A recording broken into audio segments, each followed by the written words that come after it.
नमस्कार सभी को। जुडिशियल लॉ क्लासेज में आप सभी का स्वागत है। जिन लोगों ने चैनल को सब्सक्राइब नहीं कर रखा है उनसे मेरी रिक्वेस्ट है आप चैनल को सब्सक्राइब जरूर कर दें और वीडियोज़ को शेयर जरूर कर दिया करें, जिससे क्या है और वीडियो बनाने में मुझे मोटिवेशन मिलता है। साथ ही आप मुझसे इंस्टाग्राम जो मेरा हैंडल है मनीष बंसी ऑफिशियल, उस पर भी कनेक्ट हो सकते हैं और व्हाट्सअप और टेलीग्राम से भी जुड़ सकते हैं, जिसपे मैं आपको रेगुलर जो भी लॉ क्लासेज के संदर्भ में नोट्स वगैरह रहते हैं उनको प्रोवाइड करता रहता हूं और लॉ के स्टूडेंट्स भी आपस में इंटरेक्ट होते रहते हैं। और लास्ट में आपसे एक रिक्वेस्ट करूंगा कि अगर आपका म्यूजिक में इंटरेस्ट है तो मेरा एक यूट्यूब पे एक और चैनल है जिसका नाम है चिड़िया म्यूजिक, आप उससे भी कनेक्ट हो सकते हैं अगर आपको म्यूजिक में इंटरेस्ट है तो। ठीक है, चलिए आगे वीडियो स्टार्ट करते हैं। इस संदर्भ में अपना 9th क्वेश्चन देखते हैं, जो कि है सील। सील को हम बोलते हैं कैरेक्टर, यानी कैरेक्टर क्या है, सील की सुसंगति संबंधित विधि क्या है, इस संदर्भ में उसको डिस्कस कर लेंगे। इस क्वेश्चन के जो मेन पॉइंट्स हैं वो ये हैं। सबसे पहले इसमें हम परिचय देखेंगे, उसके बाद सील अध्यारोपित सुपर इम्पोज्ड कब की जाती है आचरण को साबित करने के लिए, और उसमें वो विसंगत साबित होती है, ये क्या है इसको देखेंगे। नुकसानी पर प्रभाव डालने वाले व्यक्ति की जो सील क्या है सुसंगत होती है, कैसे किस प्रकार से, इसको भी हम डिस्कस करेंगे। 4th पॉइंट देखेंगे, दांडिक मामलों में पूर्ववर्तन अच्छा सील सुसंगत होता है, इस संदर्भ में देखेंगे। और साथ ही 5वां पॉइंट देखेंगे, पूर्ववर्ती बुरा सील सुसंगत कब होता है कब नहीं होता है। इसके बाद अपना 6th जो पॉइंट है वो है इसके अपवाद। ठीक है, यानी 5th पॉइंट का अपवाद इसके संदर्भ में 6th पॉइंट में हम डिस्कस करेंगे। तो सबसे पहले देख लेते हैं हम परिचय। परिचय क्या है, नॉर्मली सील के अन्य नाम हम इसको आचरण, चरित्र, इसके नाम से भी जानते हैं। ठीक है, और ये सभी निर्धारित होते हैं, आपकी ख्याति जो होती है उसको निर्धारित करता है। आपका सील जो होता है आपकी कृत ख्याति और आपका स्वभाव क्या है, इन चीज़ों के निर्भर के साथ में ये चीज़ें डिसाइड होती हैं किससे, सील से। ठीक है, अगर आपका अच्छा आचरण होगा तो आपकी अच्छी ख्याति होगी, आपका स्वभाव सही होगा तो आपका आचरण अच्छा होगा, आपकी ज़्यादा ख्याति होगी। नॉर्मली ख्याति जो होती है, ख्याति जो शब्द है वो दूसरों के लिए, दूसरों के संदर्भ में देखी जाती है, यानी आपकी ख्याति क्या है, दूसरे क्या सोचते हैं उस पर निर्भर करती है। लेकिन यहाँ पर साथ ही जो आपका स्वभाव है वो आपकी निजी चीज़ है, क्योंकि आपके स्वभाव के बारे में आपसे बेहतर कोई नहीं जानता है।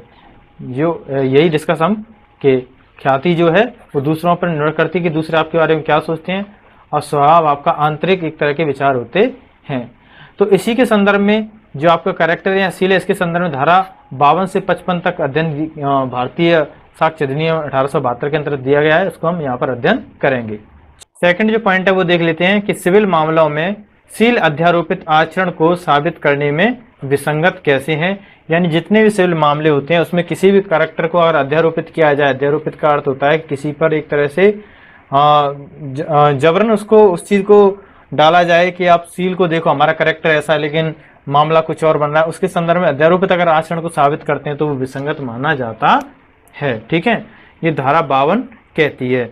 यानी धारा 52 की परिभाषा क्या है कि सिविल मामलों में व्यक्ति का सील, व्यक्ति का कैरेक्टर, सिविल मामलों में व्यक्ति का सील अगर अध्यारोपित आचरण को, जो उसका आचरण है उसको अध्यारोपित करता है, या तो अब जो अध्यारोपित कर रहे हैं इस आचरण को, किसी मामले में कैरेक्टर को बता रहे हैं, तो क्या है अब वो कैरेक्टर जो है जिस प्रकार का है, या तो वो उस मामले को अधिसंभाव्य बनाएगा, उस मामले की बहुत ज़्यादा संभावना बढ़ा देगा अच्छे साबित करने में या बुरा साबित करने में, या उसको अनाधिसंभाव्य बना देगा क्या, या फिर उसको ऐसा कर देगा कि उसकी संभावना ही ना हो। ठीक है, जिस स्थिति को पहुंचा जा रहा है। तो क्या है कि सिविल मामलों में व्यक्ति का सील अध्यारोपित आचरण को अधिसंभाव्य या अनाधिसंभाव्य, ठीक है, बनाए विसंगत है। अगर ऐसा वो करता है तो क्या है, विसंगत है। केवल वहां तक या जितने में एक सील सुसंगत तथ्यों से प्रकट होता है, यानी केवल उतने तक माना जाएगा जितने में कोई भी सील जो है तथ्यों से सुसंगत प्रकट होता है। ठीक है, तो केवल इतनी सी बात है कि किसी भी सिविल मामले में किसी भी आचरण को, सील को अगर अध्यारोपित किया जाता है तो वो विसंगत माना जाएगा, साबित करने के लिए उसे विसंगत माना जाएगा। यानी सिविल मामलों में पक्षकार के आचरण को साबित करने के लिए उसके सील के बारे में दिया गया साक्ष्य विसंगत होता है। अगर आसान भाषा में समझे तो इतनी सी बात है, जैसे पहले भी बता चुका हूं कि पक्षकार के आचरण को साबित करने के लिए अगर कोई भी साक्ष्य दिया जाता है तो वो विसंगत माना जाएगा सिविल मामलों में। ठीक है, जैसे कि अब इसको हम अच्छी तरीके से उदाहरण से समझ सकते हैं। कैसे कि असावधानी व लापरवाही से वाहन चलाने का अगर किसी पर आरोप है, ठीक है, किसी पर आरोप है कि इसने जो वाहन है वो असावधानी और लापरवाही से चलाया है, तो वो अगर ये कहता है कि मैं कोई भी साधन, मेरा ऐसा आचरण है ही नहीं, सील है ही नहीं कि मैं किसी भी साधन को असावधानी व लापरवाही से चला सकूं, इसके संदर्भ में अगर कोई साक्ष्य देता है तो ये साक्ष्य यहाँ पर क्या हो जाएगा, विसंगत हो जाएगा, ये अमान्य हो जाएगा, क्योंकि ऐसा नहीं माना जाएगा, क्योंकि वहां पर लापरवाही देखी गई है। और इसी के साथ में एक जो केस है थॉमसन वर्सेस चर्च का, इसमें यह कहा गया था कि कोई भी जो मामला चलता है न्यायालय में वो किसी व्यक्ति विशेष के बारे में नहीं चलता। ठीक है, वो मामला जो विचारित होता है वो व्यक्ति के बारे में नहीं होता, उसके गुण और उसके दोष क्या है, उसका बुरा सील है कि नहीं, इसके बारे में नहीं चलता वो, बल्कि एक मामले जो भी उसमें तथ्य उस तथ्यों के संदर्भ में चलता है।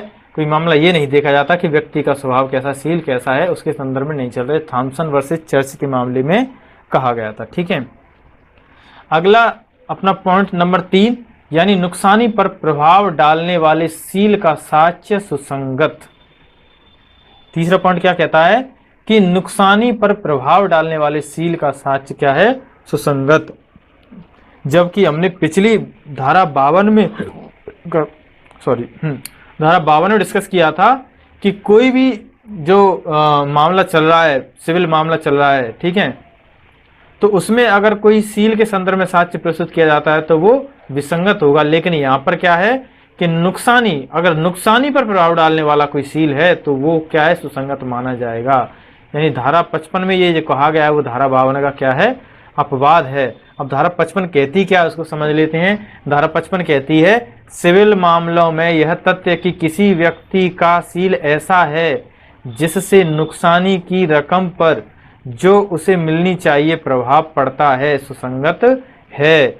यानी धारा 55 ये कहती है कि किसी व्यक्ति का सील ऐसा है जिसे अगर उसे किसी भी नुकसानी की रकम मिल रही है, उस पर अगर प्रभाव पड़ता है, वो नुकसानी की रकम कम ज्यादा हो सकती है उसके सील के संदर्भ में, तो ये सुसंगत माना जाएगा। ठीक है, कैसे कि सिविल मामलों में सामान्य, अभी हम इसको उदाहरण के जरिए समझेंगे कि सिविल मामलों में सामान्यतः वादी के अच्छे सील की उपधारणा की जाती है। अगर नुकसानी की राशि बढ़ानी है तो सील साबित करने की आवश्यकता नहीं रह जाती है। यानी अगर नुकसानी की राशि अगर बढ़ाई जाएगी तो सील साबित करने की आवश्यकता नहीं रह जाएगी। लेकिन अगर यहीं पर नुकसानी की जो नुकसानी की राशि उसको घटाना है तो यहाँ पर सील को साक्ष्य के रूप में दिया जा सकता है। कैसे कि विवाह के वचन भंग का एक मामला जिसमें एक विवाहिता कहती है कि ये वचन भंग जो होता है इससे मेरे आचरण पर, जो मेरा आचरण है उस पर, इसके वचन भंग से क्या है, नुकसान पहुंचा है। ठीक है, वह आहत हुई है और आगे उसका जो सील है वो सील काफी प्रभावित रहेगा इस वचन भंग से। ठीक है, अगर ऐसा उस महिला के द्वारा कहा जाता है, ठीक है, कि उसके सम्मान पर, या ये कहें कि उसके वचन भंग से उसकी भावनाएं आहत हुई हैं, ठीक है, उसकी जो वर्तमान स्थिति है वह कमतर हो जाएगी, तो इस संदर्भ में अगर, और वह एक राशि की मांग कर रही है, वह एक कंपनसेशन की मांग कर रही है, धनराशि की मांग कर रही है, तो इस संदर्भ में साक्ष्य प्रस्तुत किया जा सकता है कि उसका जो सील है, उसका जो कैरेक्टर है इतना अच्छा नहीं रहा है। अगर, और इसके संदर्भ में अगर ऐसा साक्ष्य प्रस्तुत किया जाता है तो न्यायालय उस साक्ष्य को मानेगा और उसकी जो राशि है उसे कम कर सकता है। तो इस तरह से ये सुसंगत माना जाएगा। ठीक है, अगर ऐसा साक्ष्य प्रस्तुत किया जाता है, क्योंकि महिला कह रही है कि उसका एक तरह से स्थिति है या भावना है आहत हुई है, या फिर उसको उसकी सील को नुकसान पहुंचा है, लेकिन अगर साक्ष्य ये प्रस्तुत किया जाए कि उसका सील पहले से ही कम है, यानी उसकी इतनी खयाती नहीं है और जितना वो कह रही है कि उसे क्षति पहुंचेगी, इस संदर्भ में अगर साक्ष्य प्रस्तुत किया जाता है तो वह सुसंगत माना जाएगा। 4th पॉइंट है, देखिए एक चीज और मैं समझाने से पहले बीच में बोल देता हूँ, जो भी मैं यहाँ पे आपको समझा रहा हूँ वो एग्जाम में राइटिंग के पॉइंट ऑफ व्यू से समझा रहा हूँ कि आपको एग्जाम कैसे लिखना है। अगर एग्जाम किताबी भाषा से हट करके बिल्कुल नॉर्मल में अगर लाई जाए तो वो आपके लिए शायद यूजफुल ना रहे। ठीक है, तो आप कोशिश किया करो कि जो आपकी बुकिश जो लैंग्वेज है उस पर ज़्यादा ध्यान रहे, उसको आप लर्न करने की कोशिश किया करो। ठीक है, क्योंकि एग्जाम में उसी लैंग्वेज में आपको लिखना पड़ता है। ठीक है, तो चलिए फोर्थ पॉइंट देख लेते हैं। दांडिक मामलों में पूर्ववर्तन अच्छा सील सुसंगत है, यानी जो भी क्रिमिनल मामले होते हैं उसमें अगर कोई भी पूर्ववर्ती पहले का कोई उसका कैरेक्टर है वो सुसंगत माना जाएगा। ये धारा 53 कहती है। कैसे कि दांडिक कार्रवाइयों में यह तथ्य सुसंगत है कि अभियुक्त व्यक्ति अच्छे सील का है। इसमें एक रिश्वत का मामला है कि मान के चलो एक व्यक्ति पर यह आरोप लगा दिया गया कि उसने रिश्वत ली है, लेकिन उसका पूर्ववर्ती जो सील है, कैरेक्टर है, वो काफी अच्छा रहा है। तो इस संदर्भ में नॉर्मली यही एक अनुमान या धारणा बनाई जाएगी कि उस व्यक्ति ने ऐसा नहीं किया, उसने रिश्वत नहीं ली है, तो उसका ये सील है सुसंगत माना जाएगा। ठीक है, इसमें न्यायाधीश काकबर्न का भी एक कथन है। न्यायाधीश जो काकबर्न है उन्होंने कहा है कि व्यक्ति का सील अगर बेदाग है, ठीक है, अगर व्यक्ति का सील कैसा है, बेदाग है, तो यही उपधारणा की जाएगी कि उस व्यक्ति ने किसी विशिष्ट अवसर पे भी कोई भी गलत काम नहीं किया होगा। तो ये न्यायाधीश काकबर्न का कथन है। जबकि सिद्धांत यही कहता है कि किसी व्यक्ति का लंबे समय से एक अच्छा कैरेक्टर चलते हुए आ रहा है। ठीक है, एक लंबे समय से, ये नॉर्मल सिद्धांत है। अगर कोई व्यक्ति काफी लंबे समय से अच्छा कैरेक्टर या उसका स्वभाव अच्छा है, सील अच्छा है, तो उसमें यही धारणा रहती है कि किसी भी अवसर पर भी या फिर ऐसा कोई मामले के संदर्भ में भी उसका सील अच्छा ही रहा होगा।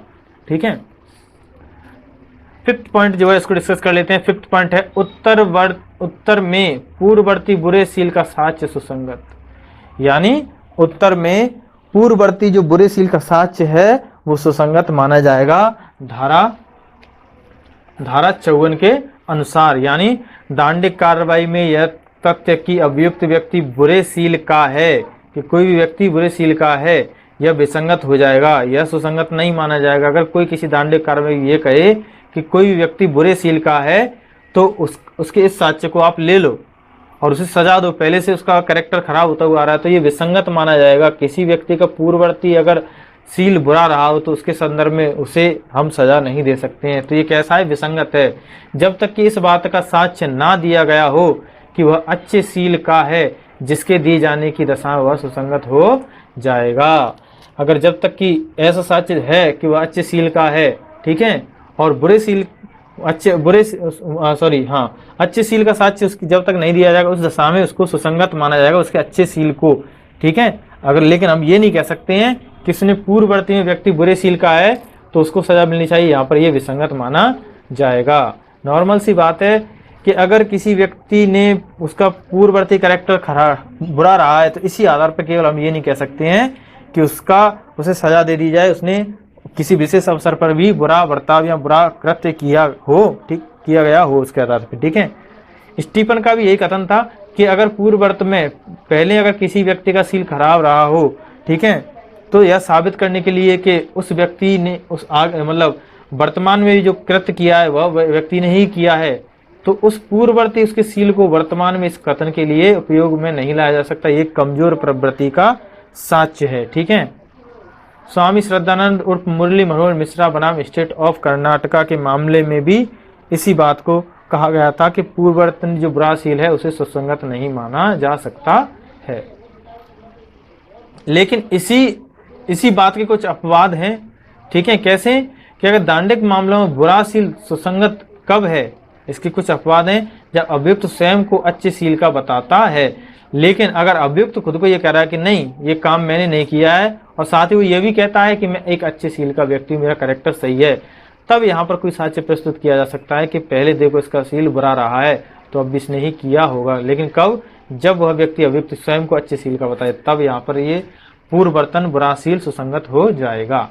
साथ ही अभियुक्त का बुरा सील विवादक तथ्य हो, अगर मामला इस बात पे चल रहा हो कि यह व्यक्ति अच्छे सील का है या बुरे सील का है, अगर विवाद का जो मेन तथ्य हो वो ये हो कि यह व्यक्ति बुरे सील का है या नहीं, तब इसको साबित करने के लिए उसके पूर्ववर्तन बुरे सील के बारे में साक्ष्य दिए जा सकते हैं और वो भी जब सुसंगत माने जाएंगे। ठीक है, तो ये था आपका आज का वीडियो। आशा करता हूँ आपकी वीडियो हेल्पफुल रहे आपके लिए। वीडियो को शेयर जरूर कर दिया करें। Thank you.